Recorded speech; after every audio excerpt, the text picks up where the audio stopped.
ಬಂಧೋ ಸ್ವಾಮಿನ್ನ ಸರ್ವಾಂತರಾತ್ಮನ್ನ ಜರ ಜರ ಇತರ್ಜನ್ಮ ಮೃತ್ಯಾಮಯಾನಾಂ ಗೋವಿಂದೇ ದೇಹಿ ಭಕ್ತಿಂ ಭವತಿ ಚ ಭಗವನ್ ಊರ್ಜಿತಾಂ ನಿರ್ನಿಮಿತ್ತಾಂ ನಿರ್ವ್ಯಾಜಾಂ ನಿಶ್ಚಲಾಂ ಸದ್ಗುಣಗಣ ಬೃಹತೀಂ ಶಾಶ್ವತೀಮಾಶುದೇವ ನಾರಾಯಣಂ ನಮಸ್ಕೃತ್ಯ ನರಂ ಚೈವ ನರೋತ್ತಮಂ ದೇವೀಂ ಸರಸ್ವತೀಂ ವ್ಯಾಸಂ ತತೋ ಗ್ರಂಥಮುದೀರಯೇ ವಿಜಾನತಾಂ ಅವಿತ್ತಸ್ಯ ಮಧ್ವಸ್ಯ ಜಗತಿ ಗುರೋಃ ಪೂರ್ವಾಚಾರ್ಯಮಹಿಷ್ಠಾನಾಮಿಯಂ ಪ್ರಣತಿಮಾಲಿಕಾಂ.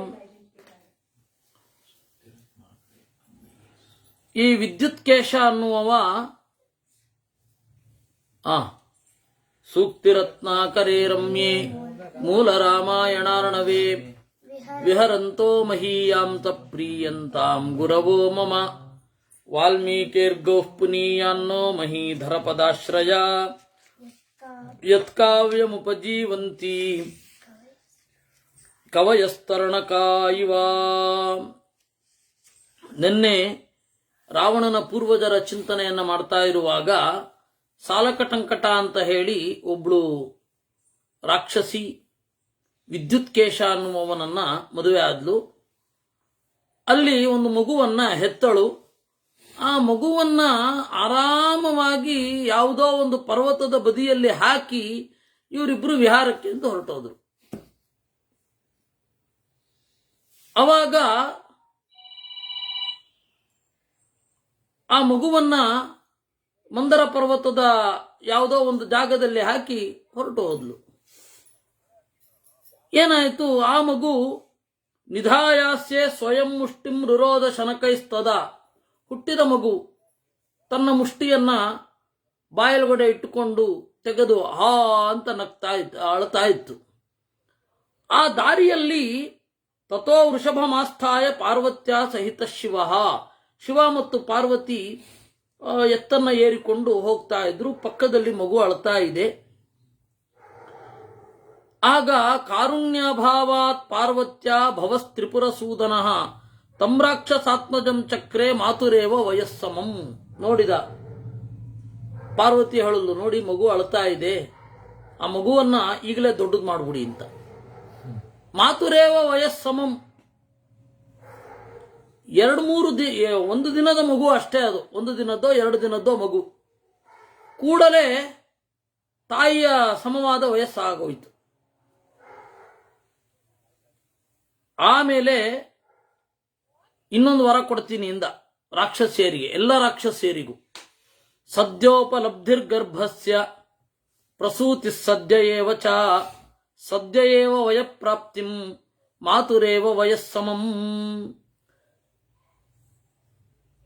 ರಾಕ್ಷಸ ಸ್ತ್ರೀಯರಿಗೆ ವರ ಏನು, ಕೂಡಲೇ ಮಕ್ಕಳನ್ನು ಹೊಂದುತ್ತಾರೆ.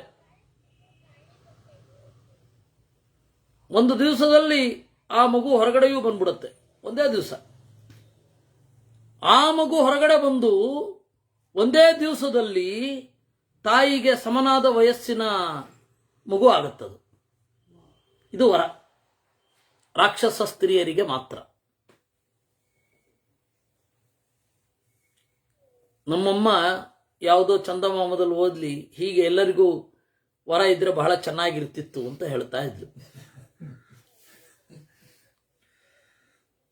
ಹುಟ್ಟಿದ ಕೂಡಲೇ ಮಗು ತನ್ನ ತಾಯಿಗೆ ಸಮನಾಗಿ ಬಿಡೋದು ವಯಸ್ಸಿನಲ್ಲಿ. ಘಟೋತ್ಕಚ ಹಾಗೆ ಹುಟ್ಟಿದ ಅಂತ ಹೇಳಿ ನಾವು ನೋಡುತ್ತೇವೆ. ಆ ತರಹ ಆಗಿದ್ದು. ಆಮೇಲೆ ಈ ವಿದ್ಯುತ್ಕೇಶನ ಮಗ, ಅವನಿಗೆ ಸುಕೇಶ ಅಂತ ಹೆಸರಿಟ್ರು. ಬೆಳೆದ ಮೇಲೆ ಹೆಸರಿಟ್ಟಿದ್ದು. ಆ ಸುಕೇಶ ಶಿವನ ವರದಿಂದ ಕೊಬ್ಬಿ ಎಲ್ಲ ಕಡೆ ತಿರುಗುತ್ತಾ ಇದ್ದ. ಅವನಿಗೆ ಖಗಂಪುರಂ ಪ್ರಾಪ್ಯ, ಓಡಾಡುವ ಪಟ್ಟಣ, ಅವನ ಇಡೀ ಊರು ಓಡಾಡ್ತಾ ಇರ್ತಿತ್ತು. ಖಗಂ ಆಕಾಶದಲ್ಲಿ ಓಡಾಡ್ತಾ ಇತ್ತು. ಅಂತಹ ಒಂದು ಪಟ್ಟಣವನ್ನು ಪಡೆದು ಗರ್ವಿತನಾದ ಅಂತ 4ನೇ ಸರ್ಗ ಮುಗಿಯುತ್ತೆ. ಈ ಸುಕೇಶನನ್ನ ಅವನೇನು ಮಾಡಿದ, ದೇವವತಿ ಅಂತ ಒಬ್ಬ ಗಂಧರ್ವ ಕನ್ಯೆಯನ್ನ ಮದುವೆ ಆದ. ಅವರಿಬ್ಬರು ಬಹಳ ಚೆನ್ನಾಗಿ ಇದ್ರು. ಆ ಸುಕೇಶ 3 ಜನ ಮಕ್ಕಳನ್ನ ಪಡೆದ. ಮಾಲ್ಯವಂತ, ಸುಮಾಲಿ, ಮಾಲಿ ಅಂತ 3 ಜನ ಮಕ್ಕಳು ಸುಕೇಶನಿಗೆ. ತ್ರಯೋ ಲೋಕ ಇವಾವ್ಯಗ್ರಾಹ ಸ್ಥಿತಾಸ್ತ್ರಯ ಇವಾಜ್ಞಯ. ಆ 3 ಜನ ತ್ರಯೋ ಘೋರ ಇವಾಮಯ, 3 ಲೋಕಗಳಂತೆ ಇದ್ರು, 3 ಅಗ್ನಿಗಳಂತೆ ಇದ್ರು, 3 ಮಂತ್ರಗಳಂತೆ ಇದ್ರು. ಓಹ್, ರಾಕ್ಷಸರೇನು ಒಳ್ಳೆಯವರು ಅಂತ ಅಂದ್ಕೊಂಡ್ರು. ತ್ರಯೋ ಘೋರ ಇವಾಮಯ, ಮನುಕುಲಕ್ಕೆ ಬಡಿಯುವ 3 ಘೋರವಾದ ರೋಗಗಳ ತರಹ ಇದ್ರಂತೆ. ಆ 3 ಜನ ಸುಕೇಶನ ಮಕ್ಕಳು ಚೆನ್ನಾಗಿ ಬೆಳೆದರು, ವರವನ್ನು ಹೊಂದಿದ್ರು, ಭೀಕರವಾದ ತಪಸ್ಸು ಮಾಡಿದರು ಸದಾಶಿವನನ್ನ ಕುರಿತು. ಕಡೆಗೆ ಬ್ರಹ್ಮದೇವರೇ ಪ್ರತ್ಯಕ್ಷರಾಗಿ ಏನ್ ಬೇಕೋ ಕೇಳ್ಕೊಳ್ಳಿ ಅಂದ್ರು. ರಾಕ್ಷಸರ ಸ್ವಭಾವ ಗೊತ್ತಲ್ಲ, ಅದು ಬೇಕು ಇದು ಬೇಕು, ಎಲ್ಲರನ್ನ ಕೊಲ್ಲಬೇಕು, ಇದೇ ವರವನ್ನ ಕೇಳಿಕೊಂಡ್ರು. ಆಯ್ತು ಅಂತ ಆಮೇಲೆ ಬ್ರಹ್ಮದೇವರು ಬ್ರಹ್ಮಲೋಕಕ್ಕೆ ಹೊರಟೋದ್ರು ವರವನ್ನು ಕೊಟ್ಟು.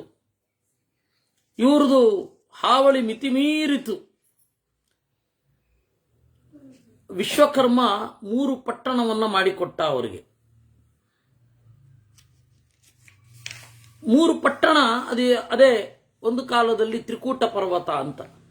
ಆ ತ್ರಿಕೂಟ ಪರ್ವತದ ಮುಂದೆ ಇನ್ನೊಂದು ಪಟ್ಟಣ ಇತ್ತು, ಇನ್ನೊಂದು ಪರ್ವತ ಇತ್ತು, ಸುವೇಲ ಅಂತ. ಆ ಸುವೇಲದ ಮಧ್ಯದಲ್ಲಿ ಲಂಕಾ ಅಂತ ಹೇಳಿ ಒಂದು ಪಟ್ಟಣವನ್ನ ಮಾಡಿಕೊಟ್ಟ. ಇದ್ದದ್ದು ಮೊದಲು ಈ 3 ಜನ, ಮಾಲಿ, ಕೇತುಮಾನ್, ಮಾಲ್ಯವಾನ್, ಅಥವಾ ಮಾಲಿ, ಸುಮಾಲಿ, ಕೇತುಮಾನ್, 3 ಜನ. ಹೀಗೆ ಈ 3 ಜನ ಮೊದಲು ಲಂಕೆಯನ್ನ ನಿರ್ಮಾಣ ಮಾಡಿದಾಗ ಇದ್ದದ್ದು, ಫೌಂಡರ್ಸ್ ಆಫ್ ಲಂಕಾ. ಇವ್ರಿಗಾಗಿ ಬಿಲ್ಡ್ ಮಾಡಿದ್ದು, ಬಿಲ್ಡರ್ ಅಂತಂದ್ರೆ ಇವನು ಯಾರು, ವಿಶ್ವಕರ್ಮ. ಈ ರೀತಿ ಸ್ವರ್ಣ ಪ್ರಾಕಾರ ಸಂವೀತ, ಹೇಮತೋರಣ ಸಂವೀತ, ಯದ್ವಾ ತದ್ವಾ ಯುದ್ಧ ಮಾಡ್ಲಿಕ್ಕೆ ಶುರು ಮಾಡಿದ್ರು. ಮೊದಲಿಂದಲೂ ಅದೇ ಹೆಸರು, ಅದೇ ಖಯಾಲು ಅವರಿಗೆ. ಯುದ್ಧ ಮಾಡ್ಲಿಕ್ಕೆ ಶುರು ಮಾಡಿದ್ರು. ಅವರಿಗೆ 3 ಜನ ಕನ್ಯೆಯರು ಕೂಡ ಸಿಕ್ಕಿದ್ರು, ಸಿಕ್ಕದೇ ಇರ್ತಾರೇನು. ಅಲ್ಲಿ ಎಲ್ಲ ಬೇಕಾದಷ್ಟು ಜನ ಮಕ್ಕಳು, ಮೊಮ್ಮಕ್ಕಳು ಎಲ್ಲ ಬಂದರು. ಪ್ರಹಸ್ತ, ಅಕಂಪನ ಎಲ್ಲ ಇವರ ಮಕ್ಕಳು. ರಾವಣನ ಮಂತ್ರಿ ಒಬ್ಬ ಪ್ರಹಸ್ತ ಅಂತ ಇದ್ದ ಗೊತ್ತಾ, ಅವನು ಇಲ್ಲಿಯವನು. ಪ್ರಹಸ್ತ, ಅಕಂಪನ, ವಿಕಟ, ಕಾಲಿಕಾಮುಖ, ಧೂಮ್ರಾಕ್ಷ, ದಂಡ, ಸುಪಾರ್ಶ್ವ, ಸಮ್ರಾದಿ, ಪ್ರಘಸ, ಭಾಸಕರಣ, ರಾಕ, ಪುಷ್ಪೋತ್ಕಟ, ಕೈಕಸಿ ಅಂತ. ಆ ಕೈಕಸಿಯ ಅಣ್ಣಂದ್ರು ಇವರಲ್ಲ, ಪ್ರಹಸ್ತಾದಿಗಳು. ಅಂದ್ರೆ ರಾವಣನಿಗೆ ಸೋದರ ಮಾವ ಆಗ್ಬೇಕು. ಕುಂಭಿನಸಿ ಇವರೆಲ್ಲ ಮಕ್ಕಳು. ಈ 3 ಜನರಿಗೆ ಬೇಕಾಷ್ಟು ಜನ ಮಕ್ಕಳಾದ್ರು. ಈ ಮಾಲಿ ಅಂತ ಇದ್ದಾನಲ್ಲ, ಅವನು ಅನಲ, ಅನಿಲ, ಹರಸ್ ಸಂಪಾತಿ ಅಂತ. ಇವರೆಲ್ಲ ವಿಭೀಷಣನ ಅಮಾತ್ಯರಾದ್ರು. ಅಂದ್ರೆ ಇವರೆಲ್ಲ ಒಂದು ರೀತಿಯಿಂದ ಸೋದರ ಮಾವಂದಿರೆ ವಿಭೀಷಣನಿಗೆ. ಅವರೆಲ್ಲ ಮಂತ್ರಿಗಳಾದ್ರು. ಈ ರೀತಿ ವರದಾನದಿಂದ ಗರ್ವಿತರಾಗಿ ಯದ್ವಾ ತದ್ವಾ ತಿರುಗಾಡ್ಲಿಕ್ಕೆ ಶುರು ಮಾಡಿದ್ರು. ಇಲ್ಲ, ಕುಬೇರನ ಜಾಗ ಇನ್ನೂ ಆಕ್ರಮಣ ಮಾಡಿಲ್ಲ. ಕುಬೇರ ಇನ್ನೂ ಸೀನಲ್ಲೇ ಇಲ್ಲ. ಕುಬೇರನಿಗಿಂತ ಮೊದಲು ಆದ ಘಟನೆ ಇದು. ಆಮೇಲೆ ಏನಾಯ್ತು, ಅಹಂ ವಿಷ್ಣುರಹಂ ರುದ್ರ ಬ್ರಹ್ಮಾಹಂ ದೇವರಾಡಹಂ ಅಹಂ ಯಮಶ್ಚ ವರುಣಶ್ಚಂದ್ರೋಹಂ ರವಿರಪ್ಯಹಂ. ಎಲ್ಲ ನಾನೇ, ಅದೂ ನಾನೇ ಇದೂ ನಾನೇ. ಅಲ್ಲೂ ನಾನೇ ಇಲ್ಲೂ ನಾನೇ ಅಲ್ಲ, ಅದೂ ನಾನೇ ಇದೂ ನಾನೇ.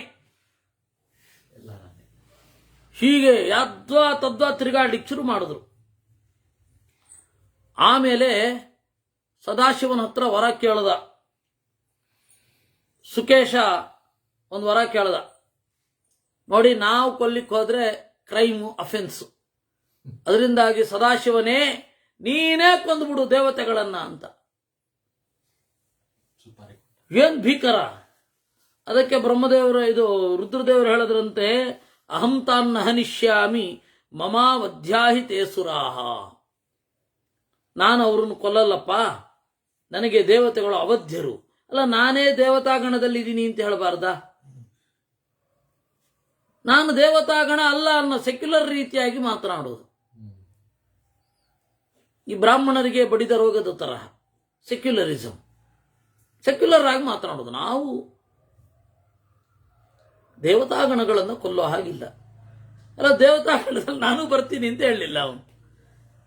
ಏತಮೇವ ತಮುದ್ಯೋಗಂ ಪುರಸ್ಕೃತ್ಯ ಮಹರ್ಷಯ ಗಚ್ಚಧ್ವಂ ಶರಣಂ ವಿಷ್ಣುಂ ಹನಿಶ್ಚತಿ ಸತಾನ್ ಪ್ರಭು. ಸರಿ, ಏನ್ ಮಾಡೋದು? ದೇವತೆಗಳು ಇವ್ರಿಗೆ ವಿಪರೀತ ಕಾಟ ಆಯ್ತಲ್ಲ, ದೇವತೆಗಳು ಬಂದು ಸದಾಶಿವನಿಗೆ ಹೇಳಿದ್ರು ಅವ್ರನ್ನ ಕೊಂದು ಬಿಡು ಅಂತ. ಅದಕ್ಕೆ ಸದಾಶಿವ ಹೇಳಿದ, ನಾನು ಅವ್ರನ್ನ ಕೊಲ್ಲಿಕ್ಕಾಗಲ್ಲ. ಯಾಕೆಂದ್ರೆ ನಾನು ಯಾವತ್ತೂ ಕೂಡ ಯಾರಿಗೆ ವರ ಕೊಟ್ಟಿದ್ದೇನೋ ಅವ್ರನ್ನೇ ಕೊಂದ್ರೆ ಏನರ್ಥ? ಅವನಿಗೆ ತಲೆ ಸಮ ಇಲ್ಲ ಅಂತ ಹೇಳ್ತಾರೆ ಜನ. ಅದಕ್ಕೆ ನಾನು ಕೊಲ್ಲಲ್ಲ, ಮತ್ತೇನ್ ಮಾಡ್ಲಿ? ಆಗ ಅವ್ರಿಗೆ ಸದಾಶಿವ ಹೇಳಿದ, ಗಚ್ಚಧ್ವಂ ಶರಣಂ ವಿಷ್ಣುಂ ಹನಿಷ್ಯತಿ ಸತಾನ್ ಪ್ರಭು. ನಾರಾಯಣನನ್ನ ಮೊರೆ ಹೋಗಿ ಅವನು ಕೊಲ್ತಾನೆ. ಯಾಕೆಂದ್ರೆ ನಾರಾಯಣ ರಾಕ್ಷಸಾರಿ ಅಂತ ಸಿದ್ಧ. ಅವನು ರಾಕ್ಷಸರಿಗೂ ವರ ಕೊಡೋದು, ದೇವತೆಗಳಿಗೂ ವರ ಕೊಡೋದು, ಆ ತರಹ ಎಲ್ಲ ಇಲ್ಲ. ದೇವತೆಗಳ ಪಾರ್ಟಿಯಲ್ಲಿದ್ದು ರಾಕ್ಷಸರ ಪರವಾಗಿ ಆಡೋದು ಅವೆಲ್ಲ ಇಲ್ಲ. ಸ್ಪಷ್ಟ ಆಯ್ತಾ? ಅದರಿಂದಾಗಿ ಸದಾಶಿವ ಅವನು ವರ ಕೊಡ್ತಾನೆ, ಅವನನ್ನು ಕೇಳಿ. ಅವನು ಸತಾನ್ ಹನಿಷ್ಯತಿ, ನಾರಾಯಣ ಅವ್ರನ್ನೆಲ್ಲ ಕೊಲ್ತಾನೆ ಅಂತ. ಸುಕೇತ ತನಯೈರ್ದೇವ ತ್ರಿಭಿಸ್ತ್ರೇತಾಗ್ನಿಸನ್ನಿಭೈ ಆಕ್ರಮ್ಯ ವರದಾನೇನ ಸ್ಥಾನಾನ್ಯಪಹೃತಾನಿತಃ. ಇವರು ಅದೇ ರೀತಿ ಶಂಖಚಕ್ರಧರನಾದ ನಾರಾಯಣನನ್ನ ಪ್ರಾರ್ಥನೆ ಮಾಡಿ, ನಮಸ್ಕಾರ ಮಾಡಿ, ಮಧುಸೂದನ ಶರಣಂ ತ್ವಾಂ ವಯಂ ಪ್ರಾಪ್ತ ಗತಿರ್ಭವ ಸುರೇಶ್ವರ, ನಾವು ನಿನ್ನನ್ನೇ ಮೊರೆ ಹೊಕ್ಕಿದ್ದೇವೆ, ನಮಗೆ ಶರಣಾಗು. ಶರಣ ಅಂತಂದ್ರೆ ಆಶ್ರಯ ಅಂತ, ನಮಗೆ ಆಶ್ರಯನಾಗು. ಅದರಿಂದಾಗಿ ನೀನು ಅವರನ್ನು ಕೊಲ್ಲಬೇಕು. ಆಯಿತು. ಅದೇ ರೀತಿ ಯುದ್ಧ ಆಯಿತು. ಯುದ್ಧ ಆದಾಗ ಸುಕೇಶ ತನಯಾ ದೇವಾ ವರದಾನ ಬಲೋದ್ಧತಾ ಬಾಧಂತೆ ಸ್ಮಾನ್ ಸಮುದ್ರುಪ್ತ ಘೋರ ರೂಪಾ ಪದೇ ಪದೇ. ಅಷ್ಟೊತ್ತಿಗೆ ಋಷಿಗಳು ಬಂದು ಹೇಳಿದ್ರು, ನಮ್ಮ ತಪಸ್ಸಿಗೆ ತೊಂದರೆ ಮಾಡ್ತಾ ಇದ್ದಾರೆ, ನಾವು ನಮ್ಮ ಮನೆಯಲ್ಲಿಯೇ ಕೂತ್ಕೊಳ್ಳಿಕ್ ಬಿಟ್ಟಿಲ್ಲ, ನಮ್ಮ ಮನೆಯನ್ನು ಆಕ್ರಮಿಸ್ತಾ ಇದ್ದಾರೆ, ಇವರಾದರೂ ಬೇಕು, ಅಟ್ಲೀಸ್ಟ್ ದಾಖಲೆ ಸೃಷ್ಟಿ ಮಾಡ್ತಾರೆ. ಅವರು ದಾಖಲೆನೂ ಇಲ್ಲ, ನಮ್ಮ ಮನೆಯಲ್ಲಿ ನಮಗೇ ಇರ್ಲಿಕ್ಕೆ ಭಯ ಆಗ್ತಾ ಇದೆ, ಆ ತರಹ ಮಾಡಿದ್ದಾರೆ ಅವರು. ಹೀಗಾಗಿ ತದಸ್ಮಾಕಂ ಹಿತಾರ್ಥಾಯ ಜಹಿತಾಂಶ್ಚ, ಅವರನ್ನು ಕೊಲ್ಲು. ಆಯ್ತು ಅಂತ ಹೇಳಿ ಮಧುಸೂದನ ಶಿರಕ್ಕರಂಚ ಧುನ್ವಾನಃ ಇದಂ ವಚನಮಬ್ರವಿ, ತಲೆ ಅಲ್ಲಾಡಿಸ್ತಾ ಕೈಯನ್ನ ಆಯ್ತು ಅಂತ ಹೇಳ್ತಾ ಹೀಗೆ ನುಡಿದನಂತೆ, ಆಯ್ತು ನಾನು ಕೊಲ್ತೇನೆ ಅಂತ. ಹಿರಣ್ಯಕಶಿಪೋರ್ ಮೃತ್ಯು ಅನ್ಯೇಚಾಂಚ ತುರದ್ವಿಚಾಂ, ಹಿರಣ್ಯಕಶಿಪುವನ್ನು ನೀನು ಕೊಂದಿದ್ದಿ, ನಮುಚಿ, ಕಾಲನೇಮಿ, ಸಂಹ್ರಾದ, ರಾಧೇಯ, ಬಹುಮಾಯ, ಯಮಲಾರ್ಜುನ, ಹಾರ್ದಿಕ್ಯ, ಶುಂಭ, ನಿಶುಂಭ ಇವರೆಲ್ಲ ಅಸುರರನ್ನ ನೀನು ಕೊಂದಿದ್ದೀಯ, ನಮಗೆ ನೀನೇ ಮೊರೆ ಶರಣ ಅಂತ ಹೇಳಿ ಮತ್ತೆ ಬೇಡಿಕೊಂಡ್ರು. ಆಯ್ತು, ಇವತ್ತೇ ಯುದ್ಧಕ್ಕೆ ಹೋಗೋಣ ಅಂತ ಹೇಳಿ ಯುದ್ಧಕ್ಕೆ ಅಂತ ಹೊರಟರು. ಯುದ್ಧಾಯ ನಿರಿಯ ಯುಕ್ರುದ್ಧಾ ಜಂಬವೃತ್ರಾದಯೋ ಯಥ. ದೇವತೆಗಳು ಹೊರಟ್ರೆ ದಾನವರು ಸುಮ್ಮನೆ ಇರ್ತಾರ? ಯುದ್ಧಕ್ಕೆ ಅಂತ ಅವರು ಹೊರಟರು. ಅನೇಕ ಅಪಶಕುನಗಳಾದವು. ಮೊದಲಿನಂತೆಯೇ ಅಪಶಕುನಗಳನ್ನು ಧಿಕ್ಕರಿಸಿ ಯುದ್ಧಕ್ಕೆ ಅಂತ ಹೊರಟರು. ನಿಶಾಚರಾಸ್ತಂ ಪರಿವಾರ್ಯ ಮಾಧವಂ ವರಾಯುಧೈರ್ನಿರ್ಬಿಬಿಧುಸ್ಸಹಸ್ರಚಃ. ಎಲ್ಲ ರಾಕ್ಷಸರು ನಾರಾಯಣನನ್ನೇ ಗುರಿ ಮಾಡಿಕೊಂಡು ಯುದ್ಧ ಮಾಡಲಿಕ್ಕೆ ಶುರು ಮಾಡಿದ್ರು ಅನ್ನುವಲ್ಲಿಗೆ 6ನೆಯ ಸರ್ಗ ಮುಗೀತು. ನಾರಾಯಣ ಗಿರಿಂ ತೇತು ಗರ್ಜಂತೋ ರಾಕ್ಷಸಾಂಬುದಾಹ ಅರ್ಧಯಂತೋಸ್ತ್ರ ವರ್ಷೇಣ ವರ್ಷೇಣಾದ್ರಿಮಿವಾಂಬುದಾಹ. ಎಲ್ಲ ದೈತ್ಯರು ನಾರಾಯಣನೆಂಬ ಬೆಟ್ಟಗಳ ಮೇಲೆ ಬಾಣಗಳೆಂಬ ಮಳೆಯನ್ನು ಎರೆದರು. ಮಳೆಯಿಂದ ಬೆಟ್ಟಕ್ಕೆ ಏನಾರು ಹಾನಿ ಆಗ್ತದಾ? ಹಾಗೆ ಇವರ ಅಸ್ತ್ರಗಳಿಂದ ನಾರಾಯಣನಿಗೆ ಏನು ತೊಂದರೆ ಆಗಲಿಲ್ಲ ಅಂತ ಧ್ವನಿ. ಏನು? ನಾರಾಯಣ ಗಿರಿಂ ತೇತು ಗರ್ಜಂತಹ ರಾಕ್ಷಸಾಂಬುದಾ. ರಾಕ್ಷಸರೆಂಬ ಮೋಡಗಳು ಬಾಣಗಳೆಂಬ ಮಳೆಗೆರೆದರು. ಮಳೆಯಿಂದ ಹೇಗೆ ತೊಂದರೆ ಆಗೋದಿಲ್ವೋ ಆ ರೀತಿ ಯಾವ ತೊಂದರೆಯೂ ನಾರಾಯಣನಿಗೆ ಆಗಲಿಲ್ಲ. ಅವ್ರಿಗೆ ಗೊತ್ತಾಗದೆ ಯಾವ ರೀತಿ ಹಾತೆಗಳು ಅಂದರೆ ದೀಪದ ಹುಳು ಯಾವ ರೀತಿ ದೀಪದ ಹತ್ತಿರ ಹೋಗುತ್ತೋ ಆ ರೀತಿ ಪ್ರವೇಶ ಮಾಡಿ ಎಲ್ಲರೂ ಸಾಯಲಿಕ್ಕೆ ಶುರು ಮಾಡಿದ್ರು. ಶಂಖರಾಜ ರವಸ್ತ್ರಿಸೋಥ ತ್ರಾಸಯಾಮಾಸ ರಾಕ್ಷಸಾನ್ ಮೃಗರಾಜ ಇರವಾರಣ್ಯೆ ಸಮದಾನಿವ ಕುಂಜರಾನ್. ಅವನ ಶಂಖದ ಧ್ವನಿಯೂ ಕೂಡ ಅವರನ್ನು ಕಾಡಿಸಿತು. ರಾಕ್ಷಸರು ಎಲ್ಲರೂ ನಾರಾಯಣನ ಬಾಣಗಳಿಂದ ಸತ್ರು, ಕೆಲವರು ಓಡಿದರು. ಎಷ್ಟೋ ಜನ ಪ್ರಧಾನರಾದವರೇ ಸತ್ತು ಹೋದರು. ನಾರಾಯಣ ಶರತ್ರಸ್ತಂ ಶಂಖನಾದ ಸುಮುಹ್ವಲಂ ಯಯೌ ಲಂಕಾಮಭಿಮುಖಂ ಪ್ರಭಗ್ನಂ ರಾಕ್ಷಸಾಂಬಲಂ. ರಾಕ್ಷಸರು ಮತ್ತೆ ಲಂಕೆಗೆ ಓಡಿದರು. ಅಷ್ಟು ಹೊತ್ತಿಗೆ ಸುಮಾಲಿ ಅಂತ ಒಬ್ಬ ಇದ್ನಲ್ಲ, ಆ ಸುಮಾರಿ ಬಲಾತ್ಕಾರವಾಗಿ ನಾರಾಯಣನ ಬಳಿ ಯುದ್ಧಕ್ಕೆ ಅಂತ ಬಂದ. ನಾರಾಯಣನ ಚಕ್ರದಿಂದ ಸುಮಾಲಿಯ ತಲೆ ಕತ್ತರಿಸಿ ಹೋಯಿತು. ಮಾಲಿ ಓಡಿದ, ತಪ್ಪಿಸಿಕೊಂಡು ಹೋಗ್ಬೇಕಾದರೂ ಕೂಡ ಅವನು ರಥಹೀನನಾಗಿ ಆಯುಧಹೀನನಾಗಿ ವಿಪರೀತ ರಕ್ತ ಕಾರಿಕೊಂಡು ಗಾಯಗೊಂಡು ಹೇಗೋ ತಪ್ಪಿಸಿಕೊಂಡು ಬಂದ. ಕಡೆಗೆ ಸ್ವಲ್ಪ ಹೊತ್ತಾದ್ಮೇಲೆ ಅನ್ನಿಸ್ತು, ಇಲ್ಲ ಅಂತ ಹೇಳಿ ಮತ್ತೆ ಮಾಲಿ ಯುದ್ಧಕ್ಕೆ ಅಂತ ಹೋದ. ಆಗ ಕಡೆ ಬಾರಿ ಸತ್ತ. ಮಾಲಿ, ಸುಕೇಶ ಎಲ್ಲರೂ ಸತ್ರು. ನಾರಾಯಣೋಪೀಶು ವರಾಶನೀಭಿಃ ವಿದಾರಯಾಮಾಸ ಧನುರ್ವಿಯುಕ್ತೈಃ. ಈ ರೀತಿ ಎಲ್ಲರೂ ಹೋಗ್ತಾ ಇರುವಾಗ ಮಾಲ್ಯವಂತ ಅನ್ನುವವನು ಬಂದ. ಆ ಮಾಲ್ಯವಂತ ಸಿಟ್ಟಿನಿಂದ ನಾರಾಯಣನಿಗೆ ಹೇಳಿದ, ನಾರಾಯಣನ ಜಾನೀಶೆ ಕ್ಷಾತ್ರಧರ್ಮಂ ಪುರಾತನಂ ಅಯುದ್ಧ ಮನಸೋ ಭೀತಾನ್ ಅಸ್ಮಾನ್ ಹಂಸಿ ಯಥೇತರಹ. ನಾರಾಯಣ, ನಿನಗೆ ಗೊತ್ತಾಗೋದಿಲ್ವಾ? ಯುದ್ಧ ಯಾರಿಗೆ ಮಾಡ್ಲಿಕ್ಕೆ ಮನಸ್ಸಿರಲ್ವೋ, ಯಾರು ಭಯಗೊಂಡಿರ್ತಾರೋ ಅವ್ರ ಹತ್ರ ಯುದ್ಧ ಮಾಡಬಾರದು ಅಂತ ಕ್ಷತ್ರಿಯರ ರೂಲ್. ನೀನ್ ಮಾಡ್ತಾ ಇರೋದೇನು? ನಮಗೆ ಯುದ್ಧ ಮನಸ್ಕರಲ್ಲ, ನಾವು ಶಾಂತಿ ಪ್ರಿಯರು, ನಮ್ಮನ್ನು ಯುದ್ಧ ಮಾಡ್ತಾ ಇದೆಯಲ್ಲ ಅಂದ. ಮಾಡ್ಬೇಕಾದ್ರೆ ಯುದ್ಧ ಮಾಡ್ಬಿಡೋದು, ಸೋತಾಗ ನಮ್ಮನ್ನು ಕೊಲ್ತಾ ಇದ್ದೀರಾ ಅನ್ನೋದು. ನೋಡಿದೀವಲ್ಲ, ಶಾಂತಿ ಪ್ರಿಯರ ಶೈಲಿನೇ ಅದು. ಪರಾಂಗುಖವಧಂ ಪಾಪಂ ಯಕ್ಕರೋತಿ ಸುರೇಶ್ವರ ಸಹಂತಾನಗತ ಸ್ವರ್ಗಂ ಲಭತೆ ಪುಣ್ಯಕರ್ಮಣಾಂ. ಪರಾಂಗುಖವಾದ ವಧವನ್ನ ಮಾಡುವವನಿಗೆ ಸ್ವರ್ಗಲೋಕ ಸಿಗಲ್ಲ ಅಂತ ಯಾರಿಗೆ ಹೇಳೋದು? ಯಾರ ಭಕ್ತರೇ ಸ್ವರ್ಗಲೋಕವನ್ನು ಬಯಸೋದಿಲ್ವೋ ಅಂತಹವನಿಗೆ ಈ ಒಂದು ವಾರ್ನಿಂಗ್, ಸ್ವರ್ಗ ಸಿಗಲ್ಲ ನಿನಗೆ.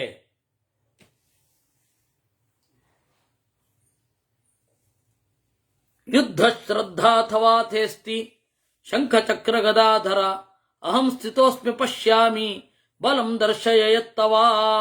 ಆಗಲಿ ಯುದ್ಧ ಶ್ರದ್ಧೆಯಿಂದ ಬಂದಿದ್ದೀಯ, ನನ್ನ ಸೈನಿಕರನ್ನು ಬಿಟ್ಟುಬಿಡು, ನಾನು ಯುದ್ಧಕ್ಕೆ ನಿಲ್ತೇನೆ ಅಂತ ಹೇಳಿ ಮಾಲ್ಯವಂತ ಯುದ್ಧ ಮಾಡ್ಲಿಕ್ಕೆ ಶುರು ಮಾಡಿದ. ದೇವದೇವಂ ಬ್ರುವಾಣಂತಂ.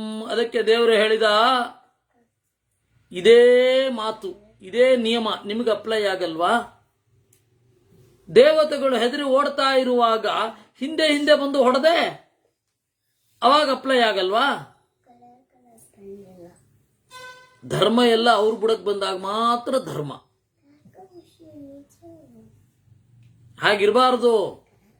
ಯಾವಾಗಲೂ ಒಂದೇ ರೀತಿ ಇರಬೇಕು. ಇಲ್ಲವೇ ಬೇರೆಯವರ ಬಗ್ಗೆ ಅನುಕಂಪವಾದರೂ ಇರಬೇಕು.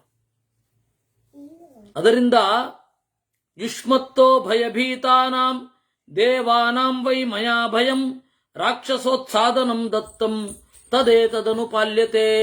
ಆಮೇಲೆ ಏನೋ ಹೇಳ್ತಾ ಇದೆಯಲ್ಲ, ಧರ್ಮ ಅಲ್ಲ, ಧರ್ಮ ಇಲ್ಲ. ಯಾವ ಧರ್ಮವನ್ನು ಮಾಡಿ ನನಗೆ ಯಾವ ಫಲವೂ ಬೇಕಾಗಿಲ್ಲ. ನನ್ನ ಉದ್ದೇಶ ಇರೋದು ನಿಮ್ಮಿಂದ ಭೀತರಾದ ದೇವತೆಗಳಿಗೆ ವರವನ್ನು ಕೊಡೋದು ಮಾತ್ರ ನನಗಿರೋದು. ಪ್ರಾಣೈರಪಿ ಪ್ರಿಯಂ ಕಾರ್ಯಂ ದೇವಾನಾಂ ಹಿ ಸದಾ ಮಯ ಸೋಹಂ ವೋ ನಿಹನಿಷ್ಯಾಮಿ ರಸಾತಲಗತಾನಪಿ. ಒಂದು ತಿಳ್ಕೋ, ದೇವತೆಗಳಿಗೆ ಸಂತೋಷ ಉಂಟು ಮಾಡೋದು ನನ್ನ ಉದ್ದೇಶ. ಅದಕ್ಕಾಗಿ ನೀವು ಒಳಗಡೆ ಎಲ್ಲಡ್ಕೊಂಡಿದ್ರು ನಿಮ್ಮನ್ನು ಬಂದು ಕೊಲ್ಲೋದು ನನ್ನ ಉದ್ದೇಶ. ರಸಾತಲ ಗತಾನಪಿ ಹನಿಷ್ಯೆ. ಹೀಗೆ ನುಡಿದು ಮಾಲ್ಯವಂತನಿಗೆ ಒಂದು ಈಟಿಯನ್ನು ಎಸೆದ. ಆ ಮಾಲ್ಯವಂತನಿಗೆ ಎದೆಗೆ ಈಟಿ ಚುಚ್ಚಿ ಅವನು ಸತ್ತ. ಮಾಲ್ಯವಂತನು ಸತ್ತ. ಆಮೇಲೆ ಹೀಗೆ ಎಲ್ಲರೂ ಕೂಡ ಸಂತೋಷಪಟ್ಟರು.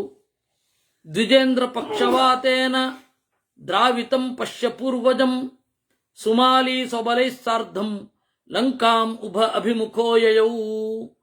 ಕಡೆಗೆ ಸುಮಾಲಿ ಒಬ್ಬ ಉಳ್ಕೊಂಡ. ಅವನು ಸೋತ ಮೋರೆಯಿಂದ ಲಂಕೆಗೆ ಬಂದ. ಆಮೇಲೆ ಎಲ್ಲ ರಾಕ್ಷಸರು ಸುಮಾಲಿಯನ್ನೇ ಸೇರಿಕೊಂಡ್ರು. ದೇವತೆಗಳೆಲ್ಲ ಸ್ತೋತ್ರ ಮಾಡಿದ್ರು ನಾರಾಯಣನನ್ನ. ನಮ್ಮ ಕಂಟಕವನ್ನ, ದೊಡ್ಡ ಕಂಟಕವನ್ನ ನೀಗಿದೆ, ನಾವೀಗ ನೆಮ್ಮದಿಯಿಂದ ಇರಬಹುದು ಅಂತ. ಇವನು ಯಾವಾಗ ರಸಾತಲಕ್ಕೆ ಓಡಿ ಹೋದ, ಲಂಕೆಯಲ್ಲಿ ಇದ್ದವನು ಲಂಕೆಯಿಂದ ರಸಾತಲಕ್ಕೆ ಓಡಿದ. ಯಾಕೆಂದ್ರೆ ತನ್ನನ್ನು ಕಾಪಾಡಿಕೊಳ್ಳಬೇಕು ಅಂತ. ಆ ಲಂಕೆಯಲ್ಲಿ ಯಾರು ಇರಲಿಲ್ಲ, ಬಹಳ ದಿವಸಗಳಾಗಿತ್ತು ಅಂತ ಹೇಳಿ, ಬಹಳ ವರ್ಷಗಳೇ ಆಗಿ ಹೋಗಿ ಲಂಕೆ ಪಾಳು ಬಿದ್ದ ಸ್ಟೇಜ್ಗೆ ಹೋಗುವಾಗ ಕುಬೇರ ಅಲ್ಲಿ ಬಂದಿದ್ದ. ಅದು ಮೊನ್ನೆಯ ಲಿಂಕ್. ಇಷ್ಟಾಗುವಾಗ 8ನೇ ಸರ್ಗ ಮುಗೀತು. ಕಸ್ಯಚಿತ್ವಥ ಕಾಲಸ್ಯ. ಕೆಲವು ಕಾಲ ಆಯ್ತು. ಎಷ್ಟು ದಿವಸ ಅಂತ ಸುಮಾಲಿ ಸುಮ್ಮನೆ ಕೂಡ್ತಾನೆ. ಮೇಲ್ಗಡೆ ಬಂದ, ಭೂಲೋಕಕ್ಕೆ ಬಂದು ತಿರುಗಾಡಿದ. ಕನ್ಯಾಂ ದುಹಿತರಂ ಗೃಹ್ಯ ವಿನಾ ಪದ್ಮಮಿವ ಶ್ರಿಯಂ. ಈ ಸರ್ತಿ ಅವನ ಜೊತೆಗೆ ಅವನ ಮಗಳಿದ್ಲು, ಕೈಕಸಿ ಅಂತ. ಅವಳನ್ನು ಹಿಡ್ಕೊಂಡು ಓಡಾಡದ. ಯಾಕೆ ಅಂದ್ರೆ ಈಗ ನನ್ನ ನೇರ ಮಕ್ಕಳು ಯಾರಿಲ್ಲ, ಎಲ್ಲ ಸತ್ತೋಗಿದ್ದಾರೆ. ಮಗಳೊಬ್ಬಳಿದ್ದಾಳೆ. ಅವಳಲ್ಲಿ ಮಗನನ್ನ ಪಡೆದು ನಾನು ಸೇಡ್ ತೀರಿಸ್ಕೋಬೇಕು ಅಂತ ಅವನಿಗೆ ಆಸೆ. ಹೆಂಗ್ ಕೆಲಸ ಮಾಡುತ್ತೆ ಅಂತ.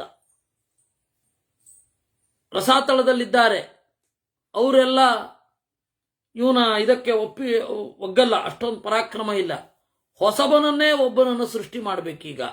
ಯಾರ ಮೂಲಕ ಸೃಷ್ಟಿ ಮಾಡಬಹುದು? ನನ್ನ ಮಗಳ ಮೂಲಕ ಸೃಷ್ಟಿ ಮಾಡಬಹುದು. ಆ ಮಗಳ ಹೆಸರು ಕೈಕಸಿ ಅಂತ. ಆ ಕೈಕಸಿಯನ್ನ ಇಟ್ಟುಕೊಂಡು ಎಲ್ಲ ಕಡೆ ತಿರುಗಾಡ್ತಾ ಇದ್ದ. ಅವನು ನೋಡಿದ, ಪುಷ್ಪಕ ವಿಮಾನದಲ್ಲಿ ಧನೇಶ್ವರ ಓಡಾಡ್ತಾ ಇದ್ದಾನೆ, ಎಲ್ಲಿಗೆ ಹೋಗ್ತಾನೆ ಅಂತ ಅವನು ಹಿಂಬಾಲಿಸಿಕೊಂಡು ಹೋದ. ಆಗ ಅವನು ಪುಷ್ಪಕವನ್ನ ಏರಿ ತಂದೆಯಾದ ವಿಶ್ರವಸ್ಸಿನ ಬಳಿ ಬಂದು ನಮಸ್ಕಾರ ಮಾಡಿ ಮತ್ತೆ ಹೊರಡೋದನ್ನು ನೋಡಿದ. ಯೋಚನೆ ಮಾಡಿದ, ಈ ಕುಬೇರನ ತಂದೆಯನ್ನೇ ಅಪ್ರೋಚ್ ಮಾಡಿದ್ರೆ ಹೇಗೆ, ನನ್ನ ಮಗಳನ್ನ ಮದುವೆ ಆಗುವಂತ ಅಂತ ಪ್ಲಾನ್ ಮಾಡಿ, ಪುತ್ರಿ ಪ್ರದಾನ ಕಾಲೋಯಂ ಯೌವನಂ ವ್ಯತಿವರ್ತತೆ ಪ್ರತ್ಯಾಖ್ಯಾನೈಚ್ಚ ಭೀತೈಸ್ತ್ವಂ ನವರೈ ಪರಿಗೃಹ್ಯಸೇ. ಮಗಳೇ ಅಂದ ಕೈಕಸಿಗೆ, ನೋಡಮ್ಮ, ಈಗ ಮದುವೆಯ ಕಾಲ. ಪುತ್ರಿ ಪ್ರದಾನ ಕಾಲಸ್ಥೆ. ಪ್ರದಾನ ಅಂದ್ರೆ ಮದುವೆ. ಪುತ್ರಿ ಪ್ರಧಾನ ಕಾಲಸ್ಥೆ, ಮಗಳೇ ಇದು ಮದುವೆಯ ಕಾಲ. ನಿನ್ನ ಯೌವನ ಮೀರ್ತಾ ಇದೆ. ಪ್ರತ್ಯಾಖ್ಯಾನಾಚ್ಚ ಭೀತೈಸ್ತ್ವಂ ನವರೈ ಪ್ರತಿಗೃಹ್ಯತೆ, ನಿನ್ನನ್ನ ಬೇರೆ ಯಾರೂ ಮದುವೆ ಮಾಡಿಕೊಳ್ಳಲ್ಲ. ಯಾಕೆ ಅಂದರೆ ನೀನು ನಮ್ಮ ಮಗಳು ಆಗಿದ್ದಿ ಅನ್ನೋದೇ ಇದಕ್ಕೆ ಕಾರಣ. ನನ್ನ ಮಗಳಾದ ನಿನ್ನನ್ನ ಯಾರು ಮದುವೆ ಆಗ್ತಾರೆ? ಮದುವೆ ಆದರೆ ದೇವತೆಗಳ ವಿರೋಧ ಕಟ್ಕೊಳ್ಬೇಕು, ನಾರಾಯಣನ ವಿರೋಧ ಕಟ್ಕೊಳ್ಬೇಕು ಅಂತ ಹೆದರ್ತಾರೆ. ಹೀಗಾಗಿ ಯಾರೂ ನಿನ್ನನ್ನು ಮದುವೆ ಆಗುವವರಿಲ್ಲ.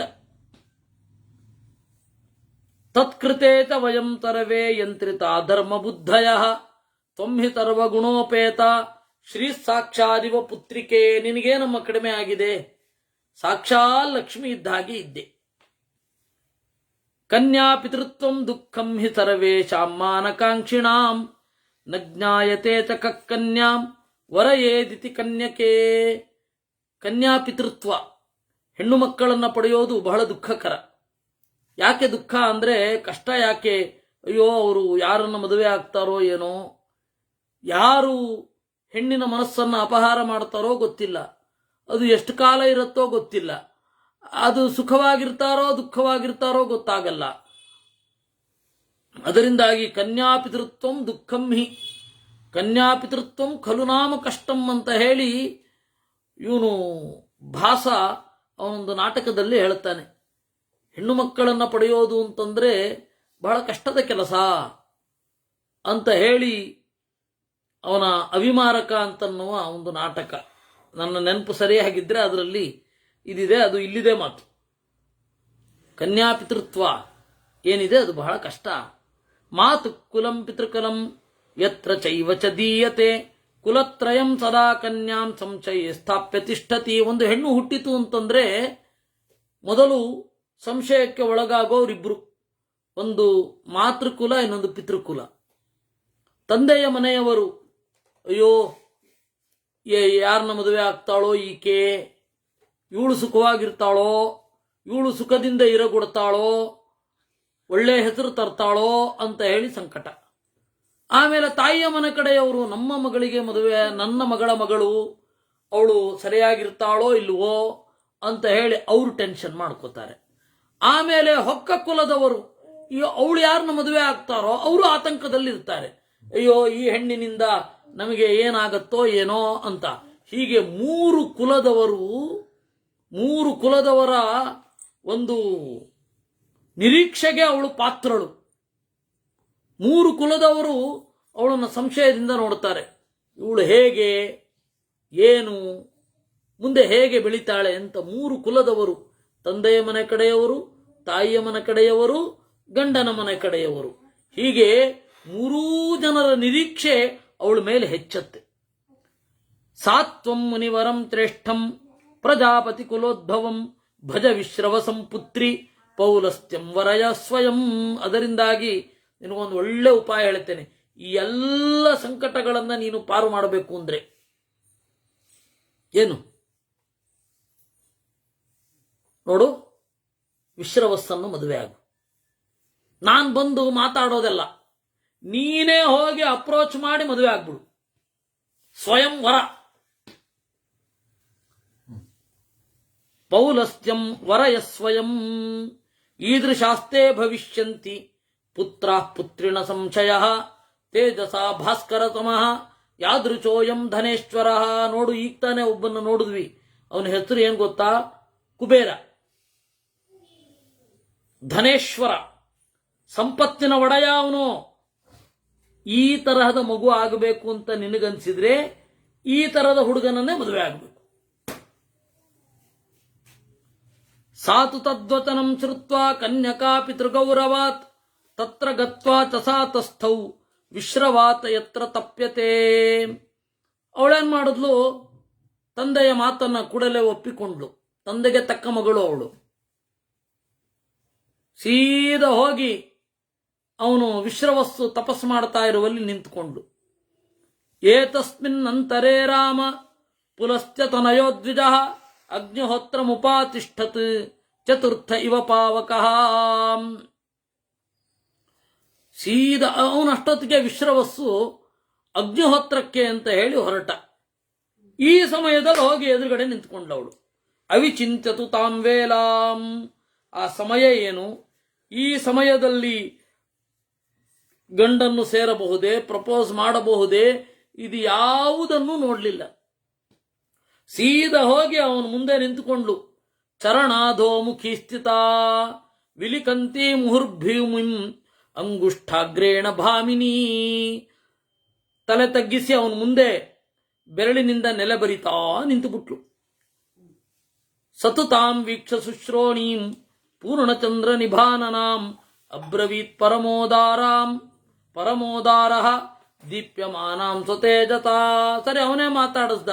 ಭದ್ರೇ ಕಸ್ಯಾಸಿ ದುಹಿತ, ಯಾರ ಮಗಳಮ್ಮ ನೀನು, ಇಲ್ಲಿ ಯಾಕೆ ಬಂದಿದ್ದಿ, ಏನ್ ಮಾಡಬೇಕು ಹೇಳು. ಆಗ ಅವಳು ಕೈಗಳನ್ನು ಮುಗಿದು ಆತ್ಮಪ್ರಭಾವೇಣ ಮುನೆ ಜ್ಞಾತುಮರ್ಹಸಿ ಮೇ ಮತಂ, ನಿನಗೇ ಗೊತ್ತಿದೆ, ನೀನೇ ತಿಳ್ಕೊಂಡ್ರೆ ಚೆನ್ನಾಗಿರುತ್ತೆ, ನಾನು ಯಾಕೆ ಹೇಳಿ. ಕಿಂತು ಮಾಂ ವಿದ್ಧಿರಾಜರತೆ ಶಾಸನಾತ್ ಪಿತುರಾಗತಾಂ, ಆದರೆ ನೀನು ಕೇಳ್ತಾ ಇದ್ದೀನಿ ಅಂತ ಹೇಳ್ಬಿಡ್ತೀನಿ. ನನ್ನ ಅಪ್ಪ ನನ್ನನ್ನು ಇಲ್ಲಿ ಕಳಿಸಿದ್ದಾನೆ. ನನ್ನ ಹೆಸರು ಕೈಕಸಿ ನಾಮನಾಂ ನಾಹಂ ಶೇಷಂತ್ವಂ ಜ್ಞಾತುಮರ್ಹಸಿ, ನನ್ನ ಹೆಸರು ಕೈಕಸಿ ಅಂತ. ಇಷ್ಟನ್ನು ನಾನು ಹೇಳಬಲ್ಲೆನೇ ವಿನಃ ಉದ್ದ ನೀನು ನನ್ನ ಬಗ್ಗೆ ತಿಳ್ಕೊಳ್ಳಿಕ್ಕೆ ಫೇಸ್ಬುಕ್ಕಿನ ಅಗತ್ಯ ಉಂಟೆ, ಅದರಲ್ಲಿ ಇಂಚಿಂಚು ಗೊತ್ತಾಗಬೇಕು, ಹಂಗೆ ಬರ್ಕೊಂಡಿರ್ತಾರೆ. ನಾನು ಎಲ್ಲಿ ಹೋದೆ, ಎಲ್ಲಿ ಉಳಿದೆ, ಏನು ತಿಂದೆ, ಎಲ್ಲ ನನ್ನ ಹವ್ಯಾಸಗಳೇನು, ಇದ್ಯಾವುದೂ ಇಲ್ವಲ್ಲ, ಇಷ್ಟೇ ತಿಳ್ಕೊ, ಉಳಿದದ್ದೆಲ್ಲ ನೀನೇ ನೋಡ್ಕೊ ಅಂತಂದು. ಸತುಗತ್ವಾ ಮುನಿರ್ಧ್ಯಾನಂ ವಾಕ್ಯಮೇತದುವಾಚ, ಧ್ಯಾನಕ್ಕೆ ಹೋದ, ತಕ್ಕ ಎಲ್ಲ ಗೊತ್ತಾಯ್ತು. ಸುತಾಭಿಲಾಚೋ ಮತ್ತಸ್ತೆ ಮತ್ತ ಮಾತಂಗಗಾಮಿನಿ, ಓಹೋ ನಿನಗೆ ಮಗು ಬೇಕು ಅಂತ ಬಂದಿದ್ದೀಯ. ದಾರುಣಾಯಾಮ್ ತು ವೇಳಾಯಾಮ್ ಯಸ್ಮಾತ್ ತ್ವಂ ಸಮುಪಸ್ಥಿತ, ಮುಸ್ಸಂಜೆ ಹೊತ್ತಲ್ಲಿ ಯಾರಾದ್ರೂ ಬರ್ತಾರೋ ಏನೋ, ಮುಸ್ಸಂಜೆ ಹೊತ್ತಲ್ಲ ಬರೋದು. ಆದರೂ ಶೃಣು ತಸ್ಮಾತ್ ಸುತಾನ್ ಭದ್ರೇ ಯಾದೃಚಾಂಜನ ಇಷ್ಯಸಿ ದಾರುಣಾನ್ ದಾರುಣಾಕಾರಾನ್ ದಾರುಣಾಭಿಜನ ಪ್ರಿಯಾನ್. ಎಂತ ಮಕ್ಕಳು ಬರ್ತಾರೆ ಗೊತ್ತಾ, 4 ಜನ, ಆಹಾಹಾ, ಒಬ್ಬೊಬ್ರು ದಾರುಣಾನ್ ನೋಡ್ಲಿಕ್ಕೆ ಭಯಂಕರ, ದಾರುಣಾಕಾರಾನ್ ಅವರ ದೇಹ ಭಾಷೆಯೋ ಅತ್ಯಂತ ಭಯಾನಕ. 4 ಜನ ಚೆನ್ನಾಗಿರ್ಲಿಲ್ಲಂತೆ ನೋಡ್ಲಿಕ್ಕೆ, ವಿಭೀಷಣನ ಕೂಡ. ದಾರುಣಾಭಿಜನ ಪ್ರಿಯಾನ್, ದಾರುಣರಿಗೆ ಅವ್ರನ್ನ ಕಂಡ್ರೆ ಪ್ರೀತಿ ಆಗೋದಷ್ಟೇ, ಭಯಂಕರರಿಗೆ ಅವ್ರನ್ನ ಕಂಡ್ರೆ ಪ್ರೀತಿ, ನಮಗಿಂತ ಭಯಂಕರರಾಗಿದ್ದಾರಲ್ಲ ಅಂತ. ಉಳಿದದ್ದು ಬಿಟ್ಟರೆ ಎಲ್ಲರೂ ಭೀಕರ, ನೋಡಿದ ಕೂಡಲೇ ಗಡಗಡಗಡ ನಡುಗು ಬಿಡಬೇಕು, ಆ ತರದ ಅದ್ಭುತವಾದ ರೂಪ. ಪ್ರಸವಿಷ್ಯಸಿ ಶುಶ್ರೋಣಿ ರಾಕ್ಷಸಾನ್ ಕ್ರೂರ ಕರ್ಮಣಃ, ಅದಕ್ಕೆ ಅವಳು ಕೈಗಳನ್ನು ಮುಗಿದು ಹೇಳಲಂತೆ, ಅಯ್ಯೋ ಈ ರೀತಿ ಮಕ್ಕಳು ಬೇಡ ನನಗೆ. ತತ್ತೋಹಂ ಬ್ರಹ್ಮವಾದಿನಃ, ನಾನು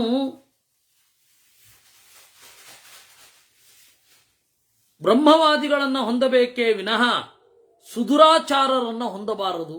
ಪ್ರಸಾದಂ ಕರ್ತುಮರ್ಹಸಿ,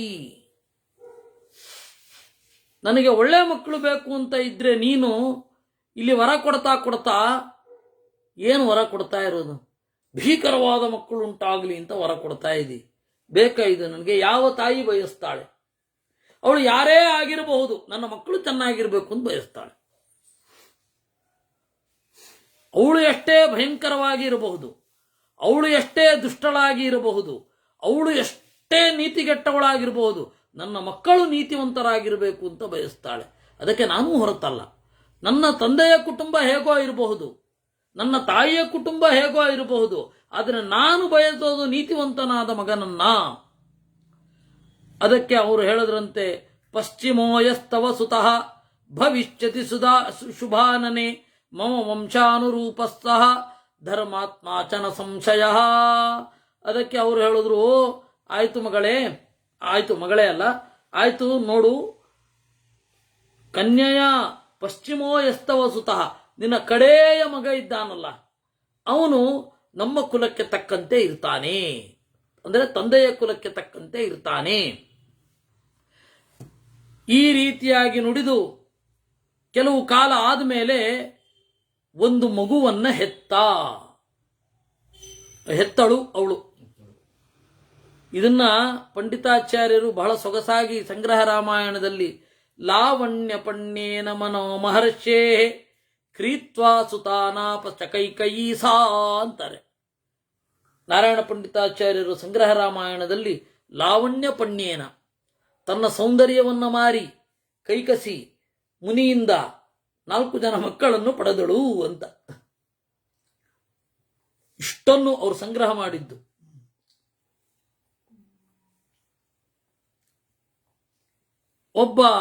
ಒಂದು ಮಗು ಹುಟ್ಟಿತು. ಹೇಗಿತ್ತು? ದಶಗ್ರೀವಂ ಮಹಾದಂಷ್ಟ್ರಂ ನೀಲಾಂಜನ ಚಯೋಪಮಂ ತಾಮ್ರೋಷ್ಠಂ 20 ಭುಜಂ ಮಹಾಸ್ಯಂ ದೀಪ್ತ ಮೂರ್ಧಜಂ. 10 ಮೋರೆಯ ಮಗು. ಮಹಾದಂಷ್ಟ್ರಂ, ಹುಟ್ಟುವಾಗಲೇ ಹಲ್ಲಿತ್ತು. ಆಯ್ತೆ, ಆ ಹಲ್ಲಿ ಯಾವತ್ತೂ ಬೀಳಲಿಲ್ಲ. ತಟ್ಟಿ ಡಾಕ್ಟರ್ ಕೆಲಸವೇ ಇಲ್ಲ. ಪಶ್ಚಿಮೋ ಯಸ್ತವ, ಮಗು ಹುಟ್ಟಿದ್ದದು. ನೀಲಾಂಜನ ಚಯೋಪಮಂ, ಕಾಡಿಗೆಯ ಮಲೆಯಂತಹ ಒಂದು ಬಣ್ಣ. ಅದು ನೋಡ್ತಾ ಇದ್ರೆ ಇದೇನಿದು ಕಪ್ಪು ಮಲೆಯೋ ಅಂತ ಕಾಣಿಸ್ತಾ ಇತ್ತು, ಕಪ್ಪು ಬೆಟ್ಟವೋ ಅಂತ. ತಾಮ್ರೋಷ್ಠಂ, ತುಟಿ ಮಾತ್ರ ಕಡು ಕೆಂಪು, ಏನು ಕಾಣಿಸಲ್ಲ, ತುಟಿ ಮಾತ್ರ ಕಾಣಿಸ್ತಾ ಇತ್ತು. 20 ಭುಜಂ, 20 ತೋಳು. ಮಹಾಸ್ಯಂ, ದೊಡ್ಡ ಮೋರೆ. ದೀಪ್ತ ಮೂರ್ಧಜಂ, ಹೊಳೆಯುವ ಕೂದಲು.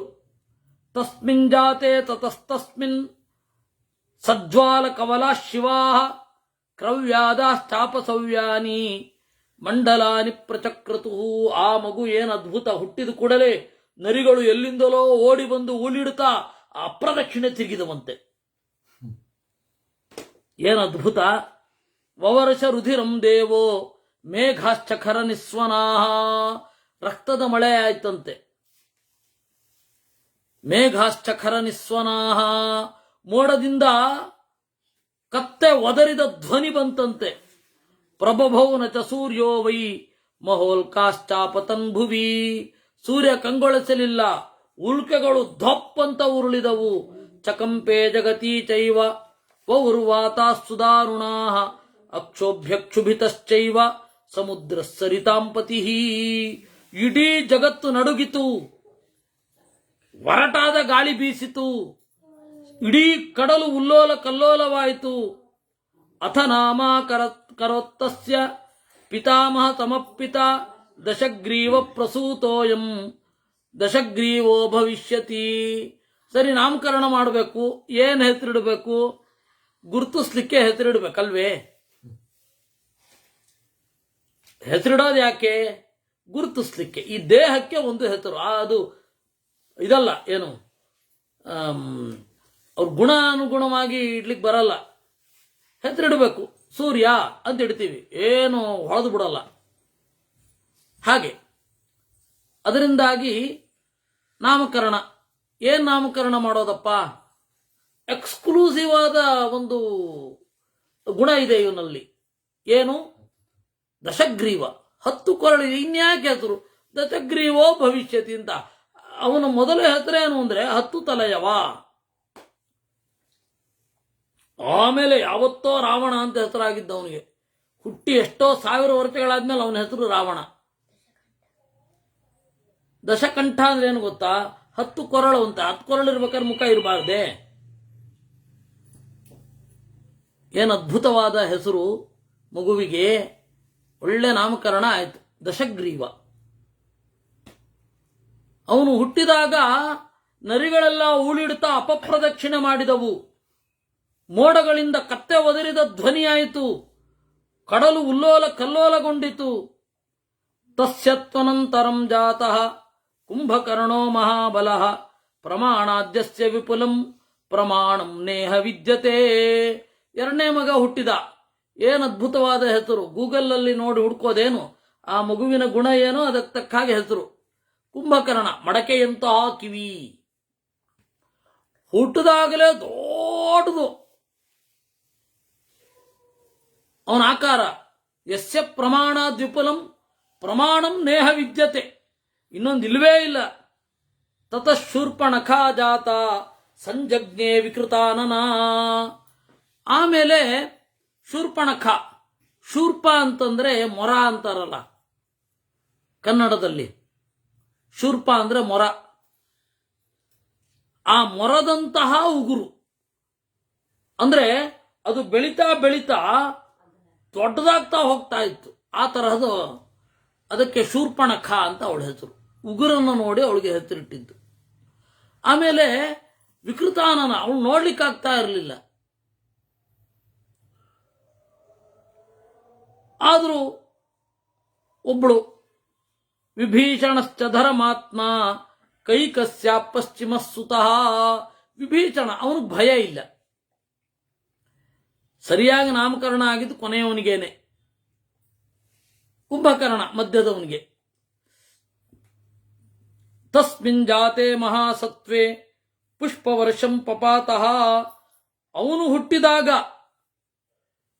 ವಿಭೀಷಣ ಹುಟ್ಟಿದಾಗ ದೇವತೆಗಳು ಪುಷ್ಪವೃಷ್ಟಿಗೈದರು, ದುಂದುಭಿಗಳು ಮೊಳಗಿದವು. ಸಾಧು ಸಾಧು ಅಂತ ಹೇಳಿ ಅವರಿಗೆ ಒಂದು ಎಲ್ಲರಿಗೂ ಕೇಳಿಸಿತು. ಆಮೇಲೆ ಕುಂಭಕರ್ಣ ದಶಗ್ರೀವರು ಲೋಕೋದ್ವೇಗ ಕರವುತದ. ಹುಟ್ಟಿದ್ದೇ ಜಗತ್ತನ್ನ ಭಯಪಡಿಸ್ಲಿಕ್ಕಾಗಿ. ಅವ್ರ ಜೊತೆಗೆ ಭಯವೂ ಉತ್ಪಾದನೆ ಆಯಿತು. ಗೊತ್ತಾಯ್ತಾ? ಹೊಸದಾಗಿ ಉತ್ಪಾದನೆ ಮಾಡಿದ್ದಲ್ಲ, ಅವ್ರ ಜೊತೆಗೇನೆ ಜನರಿಗೆ ಭಯವೂ ಉತ್ಪಾದನೆ ಆಯಿತು. ವಿಭೀಷಣಸ್ತು ಧರ್ಮಾತ್ಮ ನಿತ್ಯಂ ಧರ್ಮ ವ್ಯವಸ್ಥಿತ. ಕುಂಭಕರ್ಣ ಏನಿದ್ದಾನೆ, ತ್ರೈಲೋಕ್ಯೆ ನಿತ್ಯ ಸಂತುಷ್ಟ ಭಕ್ಷಯನ್ ವಿಚಚಾರ. 3 ಲೋಕ ಅನ್ನೋದು ಅಡುಗೆ ಮನೆ ಆಗೋಯ್ತು ಅವನಿಗೆ.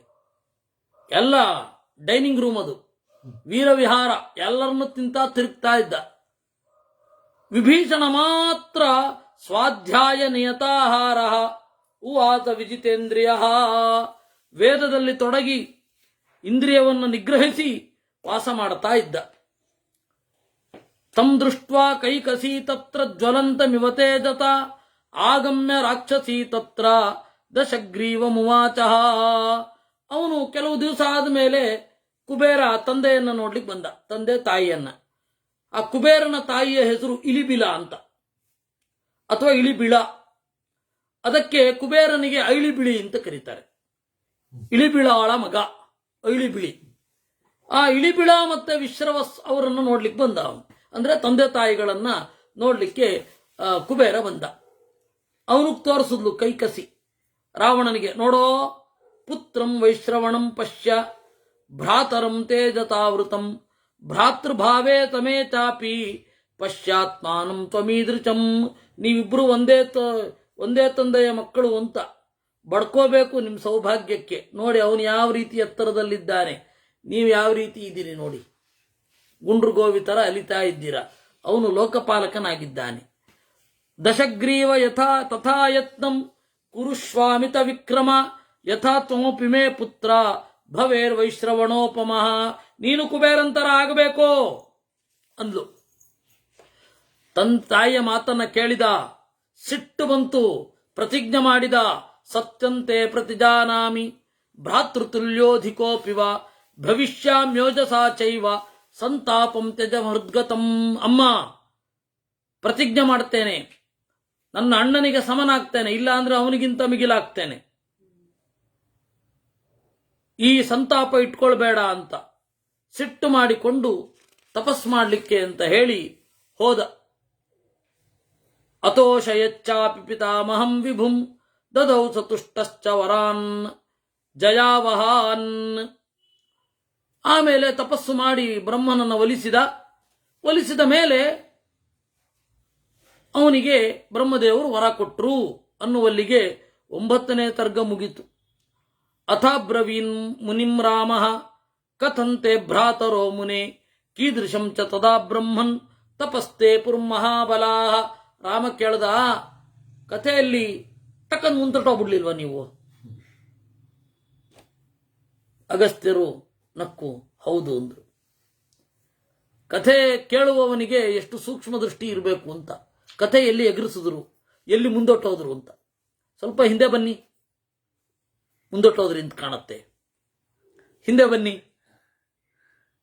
ಅವ್ರು ಯಾವ ರೀತಿ ತಪಸ್ಸು ಮಾಡಿದ್ರು, ಎಲ್ಲರೂ ತಪಸ್ಸು ಮಾಡಿದ್ರ, ಯಾವ್ಯಾವ ರೀತಿ ವರ ಕೇಳಿದ್ರು ಎಲ್ಲ ಹೇಳಬೇಕು ನಮಗೆ ಅಂತ. ಗೊತ್ತಾಯ್ತಾ? ಕುಂಭಕರ್ಣಸ್ತತೋ ಎತ್ತೋ. ಆಯ್ತು, ಹೇಳ್ತೇನೆ ಕೇಳು. ಗ್ರೀಷ್ಮ ಕಾಲದಲ್ಲಿ ಪಂಚಾಗ್ನಿ ಮಧ್ಯೆ ತಪಸ್ಸು ಅವರದು. ಪಂಚಾಗ್ನಿ ಅಂದ್ರೆ ಬೇಸಿಗೆ ಕಾಲದಲ್ಲಿ ಮೇಲ್ಗಡೆ ಉರಿದುರಿಯುತ್ತಿರುವ ಸೂರ್ಯ, ಸುತ್ತಲೂ 4 ಕಡೆ ಬೆಂಕಿ ಹಾಕೊಂಡು ತಪಸ್ಸು. ಮೇಘಾಂಬು ಸುಕ್ತೋ ವರಚಾತು ವೀರಾತನ ಮತೇವತಾ. ಮಳೆಗಾಲದಲ್ಲಿ ಹರಿಯುವ ನೀರಿನಲ್ಲಿ ಕಂಠಮಟ್ಟ ಮುಳುಗಿ ತಪಸ್ಸು. ನಿತ್ಯಂಚ ಶಿಶಿರೇ ಕಾಲೇ ಜಲ ಮಧ್ಯ ಪ್ರತಿಶ್ರಯ. ಚಳಿಗಾಲದಲ್ಲಿ ರಾತ್ರಿಯಿಂದ ಬೆಳಗ್ಗಿನ ತನಕ ತಪಸ್ಸು. ಏವಂ ವರಚ ಸಹಸ್ರಾಣಿ ದಶ ತಸ್ಯಾಪಚಕ್ರಮು. ಈ ರೀತಿ ಬೇಕಾದಷ್ಟು ತಪಸ್ಸು ಆಯಿತು. ಇದೇ ರೀತಿ ವಿಭೀಷಣ ಪಂಚವರಚ ಸಹಸ್ರಾಣಿ ಪಾದೈನೈಕೈನ ತಸ್ಥಿವಾನ್. 5,000 ವರ್ಷಗಳ ಕಾಲ ಒಂಟಿ ಕಾಲಲ್ಲಿ ನಿಂತು ತಪಸ್ಸು ಮಾಡಿದ. ಸಮಾಪ್ತೇ ನಿಯಮೇ ತಸ್ಯ ನಋತುಶ್ಚಾಪ್ಸರೋಗಣಾ. ಅವನು ಯಾವಾಗ ತಪಸ್ಸು ಮುಗಿಸಿದನೋ ಆಗ ಎಲ್ಲ ಅಪ್ಸರೆಯರು ಕುಣಿದಾಡಿದರಂತೆ, ಒಳ್ಳೆ ತಪಸ್ಸು ಮಾಡಿದ್ದಾನೆ ಇವನು ಅಂತ. ಆಮೇಲೆ 5,000 ವರ್ಷಗಳ ಕಾಲ ವೇದವನ್ನು ಅಧ್ಯಯನ ಮಾಡಿದನಂತೆ. ಅವನು 10,000 ವರ್ಷಗಳ ಕಾಲನೇ ತಪಸ್ಸು ಮಾಡಿದ್ದು, ಆದರೆ 5,000 ವರ್ಷ ವೇದವನ್ನು ಅಧ್ಯಯನ ಮಾಡಿದ, 5,000 ವರ್ಷ ತಪಸ್ಸು ಮಾಡಿದ. ಇವರಿಬ್ರು ಇದಾರಲ್ಲ ಅಣ್ಣಂದ್ರು, ಅವರು 10,000 ವರ್ಷವೇ ತಪಸ್ಸು ಮಾಡಿದ್ದು.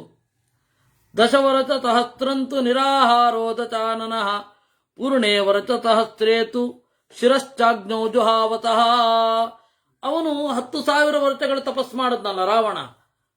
1,000 ವರ್ಷ ಮುಗಿತಿದ್ದ ಹಾಗೇನೆ ತನ್ನ ಒಂದು ತಲೆಯನ್ನು ಕತ್ತರಿಸಿ ಕೊಟ್ಟ, ಅಗ್ನಿಯಲ್ಲಿ ಸಮರ್ಪಣೆ ಮಾಡಿದ.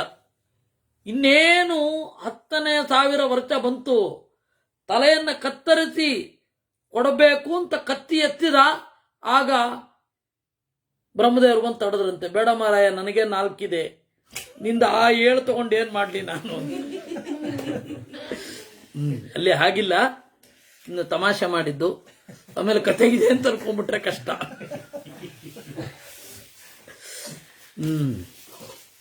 ಪಿತಾಮಹಸ್ತು ಸುಪ್ರೀತಃ ಸಾರ್ಧಂ ದೇವೈರುಪಸ್ಥಿತಃ ತವ ತಾವದ್ದಶಗ್ರೀವ ಪ್ರೀತೋಸ್ಮೀತ್ಯಭ್ಯಭಾಷತ. ಎಲ್ಲ ದೇವತೆಗಳು ಒಡಗೂಡಿ ಬಂದ್ರು, ಅವರು ಒಬ್ಬರೇ ಬರಲಿಲ್ಲ. ನೆನಪಿಟ್ಕೊಳ್ಳಿ, ಏನ್ ಬೇಕು ಅದಕ್ಕೆ ಅವನು ಕೇಳಿದ. ಭಗವನ್ ಪ್ರಾಣಿನಾಂ ನಿತ್ಯಂ ನಾನ್ಯತ್ರ ಮರಣಾದ್ಭಯಂ ನಾಸ್ತಿ ಮೃತ್ಯು ಸಮಶತ್ರು ಅಮರತ್ವಮಹಂ ವೃಣೇ. ಎಲ್ಲರಿಗೂ ಭಯ ಇರೋದು ಸಾವಿನಲ್ಲಿ, ಆ ಸಾವೊಂದಿರಬಾರ್ದು ಅಷ್ಟೆ. ಆಯ್ತಪ್ಪ, ಎಲ್ಲರಿಗೂ ನಾಸ್ತಿ ಸರ್ವಾಮರತ್ವಮೈ, ನನಗೇ ಅಮರತ್ವ ಇಲ್ಲ, ನನ್ನ ಆಯುಷ್ಯ ತೀರಿದ ಮೇಲೆ ಮೇಲ್ಗಡೆ ಅವನು ಕರ್ಕೋತಾನೆ, ನನಗೆ ಮೃತ್ಯುವೇ ಬೇರೆ ಇದ್ದಾನೆ. ನಾಸ್ತಿ ಸರ್ವಾಮರತ್ವಂ ಹಿ, ಯಾರಿಗೂ ಅಮರತ್ವ ಇಲ್ಲ. ಇಲ್ಲಿ ಏನು ಕೇಳ್ಕೋಬಹುದು, ಯಾವುದೇ ಜನ್ಮ ಬಂದರೂ ಜಾತಿ ಸ್ಮರಣೆ ಇರಲಿ ಅಂತ ಕೇಳ್ಕೋಬಹುದು ಅಷ್ಟೇ ವಿನಃ ಮರಣವೇ ಬೇಡ ಅಂತ ಕೇಳ್ಕೊಳ್ಳಿಕ್ಕಾಗಲ್ಲ. ಅದು ಯಾರೂ ಇಲ್ವೇ ಇಲ್ಲ. ಬೇರೆಯವರ ಕೇಳೋ ಯೋಚನೆ ಮಾಡಿದ, ಇದನ್ನೇ ಬೇರೆ ರೀತಿಯಲ್ಲಿ ಕೇಳ್ತೀನಿ ಇಂದ. ಇದನ್ನೇ ಹೆಂಗೆ ಕೇಳೋದು? ಅವರಿಂದ ಸಾಯಬಾರದು, ಇವರಿಂದ ಸಾಯಬಾರದು, ಅಲ್ಲಿ ಸಾಯಬಾರದು, ಇಲ್ಲಿ ಸಾಯಬಾರದು, ಹಿಂದಿನ ಜನ್ಮದಲ್ಲಿ ಕೇಳಿದ್ದೆ ಸಂಸ್ಕಾರ, ಅದನ್ನೇ ಕೇಳ್ದ. ಅಂದ್ರೆ ಹೇಗಾದ್ರೂ ಮಾಡಿ ತಪ್ಪಿಸ್ಕೋಬೇಕು ಅಂತ. ಸುಪರ್ಣ ನಾಗ ಯಕ್ಷಾಣಾಂ ದೈತ್ಯದಾನವರಕ್ಷತಾಂ ಅವಧ್ಯೋಹಂ ಪ್ರಜಾಧ್ಯಕ್ಷ ದೇವತಾನಾಂಚ ಶಾಶ್ವತ. ಸುಪರ್ಣ ಅಂದ್ರೆ ಗರುಡ, ನಾಗ, ಯಕ್ಷ, ದೈತ್ಯ, ದಾನವ, ರಾಕ್ಷಸರು, ಇಷ್ಟು ಜನರಿಗೆ ನಾನು ಅವಧ್ಯ ಆದರೆ ಸಾಕು. ಉಳಿದವ್ರ ಬಗ್ಗೆ ಯೋಚನೆಯೇ ಇಲ್ಲ. ನಹಿ ಚಿಂತಾ ಮಮಾನ್ಯೇಚು ಪ್ರಾಣಿಶ್ವಮರ ಪೂಜಿತ ತೃಣಭೂತಾಹಿತೇ ಮನ್ಯೇ ಪ್ರಾಣಿನೋ ಮಾನುಷಾದಯ. ಮನುಷ್ಯರು ಕಪಿಗಳು ಹುಲ್ಲಿಗೆ ಸಮಾನ, ಅವ್ರ ಬಗ್ಗೆ ಏನು ಕೇಳೋದೇ ಇಲ್ಲ. ನನಗೆ ಅವಧ್ಯತ್ವ ಬೇಕಾಗಿರೋದು ಈ ಅಲೌಕಿಕವಾದ ಯೋನಿಗಳಿಂದ ಆಯ್ತು ಅಂತಂದ್ರು. ಹಾಗೆ ಆಗಲಿ ಅಂತ ಹೇಳಿ ಶೃಣುಚಾಪಿ ವರೋ ಭೂಯ ಪ್ರೀತಶ್ಚೇಹ ಶುಭೋ ಮಮ, ನೀನು ವರ ಕೇಳಿದಿ, ನಾನು ನೀನು ಕೇಳಿದ್ದನ್ನು ಕೊಟ್ಟು ನಿನ್ನ ಮೇಲಿನ ಪ್ರೀತಿಯಿಂದ ಇನ್ನೊಂದು ವರ ಕೊಡ್ತಾ ಇದ್ದೀನಿ ಎಂದ್ರು. ಅದೇನದು ಹಬ್ಬದ ದಿವಸ ಎಲ್ಲ ಕೊಡ್ತಾರಲ್ಲ, ಅಲ್ಲ ಆಫರ್ ಅಲ್ಲ, ಬೋನಸ್ ಒಂದು ವರ ಕೊಡ್ತಾ ಇದ್ದೇನೆ. ಏನು? ಶೃಣುಚಾಪಿ ವರೋ ಭೂಯ ಪ್ರೀತಸ್ಥೇಹ ಶುಭೋ ಮಮ ಹುತಾನಿ ಯಾನಿ ಶೀರ್ಷಾಣಿ ಪೂರ್ವಮಗ್ನೋ ತ್ವಯಾನಗ, ನೀನು ಏನು 9 ತಲೆಗಳನ್ನು ಕತ್ತರಿಸಿದ್ದಿ ಅದೆಲ್ಲ ಮತ್ತೆ ನಿನಗೆ ಸಿಗಲಿ. ಇನ್ನೂ ವರ ಕೊಡ್ತೇನೆ ಕೇಳು, ಯಾರಿಗೂ ಕೊಡಲಾಗದ ವರ. ಛಂದತಸ್ತವ ರೂಪಂ ಚ ಮನತಾ ಯದ್ಯಥೆಪ್ಸಿತಂ, ನೀನು ಯಾವ ರೂಪವನ್ನು ಪಡೆಯುತ್ತೀಯೋ ಅದು ನಿನಗೆ ಎದೆಗೆ ಹೊಡೆದ ಹೊರತು ಕೇವಲ ತಲೆಗಳನ್ನು ಕತ್ತರಿಸಿದ್ರೆ ಮತ್ತೆ ತಲೆ ಮೊಳೆತು ಬರುತ್ತೆ. ಆಗ ಅವನು ಅನ್ಕೊಂಡಿರ್ಬೇಕು, ಅಯ್ಯೋ ಹೃದಯ 2-3 ಇದ್ದಿದ್ರೆ ಚೆನ್ನಾಗಿರೋದು, ಒಂದು ಹೃದಯ ಹೊಡೆದ್ರೆ 2 ಹೃದಯ ಎಕ್ಸ್ಟ್ರಾ. ಆದ್ರೆ ಇವನು ತಲೆ ಕತ್ತರಿಸಿ ಕೊಟ್ಟಿದ್ದಲ್ಲ, ತಲೆ ಮತ್ತೆ ಮೊಳೆತು ಬರುತ್ತೆ ಅಂತ ಆಯ್ತು. ಈ ರೀತಿಯಾಗಿ ನುಡಿದು ಅವನಿಗೆ ವರ ಕೊಟ್ರು. ವಿಭೀಷಣನ ಕೇಳಿದ್ರು, ನೀನೇನ್ ಬೇಕು ಅಂತ. ವಿಭೀಷಣ ಹೇಳಿದ, ನನಗೆ ಏನು ಬೇಡ, ಪರಮಾಪದ್ಗತಸ್ಯಾಪಿ ಧರ್ಮೇ ಮಮ್ಮ ಮತಿರ್ಭವೇತ್, ಎಂತಹ ಆಪತ್ತಿನಲ್ಲಿದ್ರೂ ಧರ್ಮದಲ್ಲಿ ನನ್ನ ಬುದ್ಧಿ ಇರ್ಬೇಕು, ಅದೊಂದು ವರ ಕೊಡಿ ಸಾಕು, ಇನ್ನೇನಿಲ್ಲ. ಗಾಯತ್ರಿ ಮಂತ್ರ ಹೊಳೆಯೋ ಹಾಗೆ ಮಾಡಿ. ಅಶಿಕ್ಷಿತಂಚ ಬ್ರಹ್ಮಾಸ್ತ್ರಂ ಭಗವನ್ ಪ್ರತಿಭಾತು ಮೇ, ಆಯ್ತು ಅಂತ ಹೇಳಿ ವರ ಸಿಕ್ಕಿ ಅವರೇ ಒಂದು ಕೊಟ್ರು. ನೀನು ರಾಕ್ಷಸ ಯೋನಿಯಲ್ಲಿ ಹುಟ್ಟಿದರೂ ಅಧರ್ಮದಲ್ಲಿ ಬುದ್ಧಿ ಉಂಟಾಗೋದಿಲ್ಲ. ಆಮೇಲೆ ನೆಕ್ಸ್ಟ್ ಕುಂಭಕರ್ಣನಿಗೆ ವರ ಕೊಡ್ಲಿಕ್ಕೆ ಅಂತ ಹೋದ್ರು. ಆಗ ಎಲ್ಲ ದೇವತೆಗಳೆಲ್ಲ ಬ್ರಹ್ಮದೇವರನ್ನ ಹಿಡಿದು ಎಳೆದ್ರಂತೆ, ಕೊಟ್ಬಿಡ್ಬೇಡಿ ವರ, ಈಗಲೇ ಅವನ ಅವಧ್ಯ, ಅದರಲ್ಲಿ ನಿಮ್ದು ವರ ಬೇರೆ, ಬೇಡ ಬೇಡ.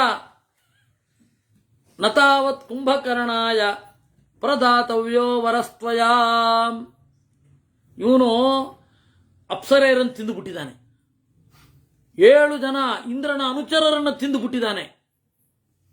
ಇದು ನಿನಗೆ ವರ ಕೊಡದೇ ಇದ್ದಾಗ ಮಾಡಿದ್ದು, ಇನ್ನು ವರ ಸಿಕ್ಕಿದ್ರೆ ಇನ್ನೇನ್ ಮಾಡ್ತಾನೋ ಏನೋ. ಯದ್ಯೇತ ವರಲಬ್ಧ ಸ್ಯಾತ್ ಭಕ್ಷಯೇದ್ಭುವನತ್ರಯಂ ವರವ್ಯಾಜೇ ನಮೋಹೋಸ್ಮೈ ದೀಯತಾಂ ಅಮಿತ ಪ್ರಭಾ. ಅದರಿಂದಾಗಿ ವರ ಕೊಡ್ತೇನೆ ಅಂತ ವರ ಒಲ್ದೇ ಇರೋದು ನಿನ್ನೇನಾದ್ರು ಕೊಟ್ಬಿಡಿ ಅಂತ. ಆಗ ಬ್ರಹ್ಮದೇವರು ಹಿಂಗ್ ನೋಡಿದಾಗ ಠಕ್ಕ ಸರಸ್ವತಿ ಪ್ರತ್ಯಕ್ಷ ಆದ್ಲು. ಏನ್ ಮಾಡಬೇಕು ಅಂತ ಕೇಳಿದ್ಲು. ಒಳಗಡೆ ಹೋಗು ಅಂದ. ಆಗ ದೇವಿ ಸರಸ್ವತಿ ಚೈವ ಸಪ್ತುಂ ವರ್ಷಾಣ್ಯನೇಕಾನಿ ದೇವದೇವ ಮಮೇಪ್ಸಿತಂ ಏವಮಸ್ಥಿತಿತಂ ಚೋಕ್ತ್ವಾ ಪ್ರಾಯಾದ್ ಬ್ರಹ್ಮಾಸುರೈಸ್ತಮಂ. ಏನೋ ಕುಂಭಕರ್ಣ, ಏನ್ ವರ ಬೇಕು?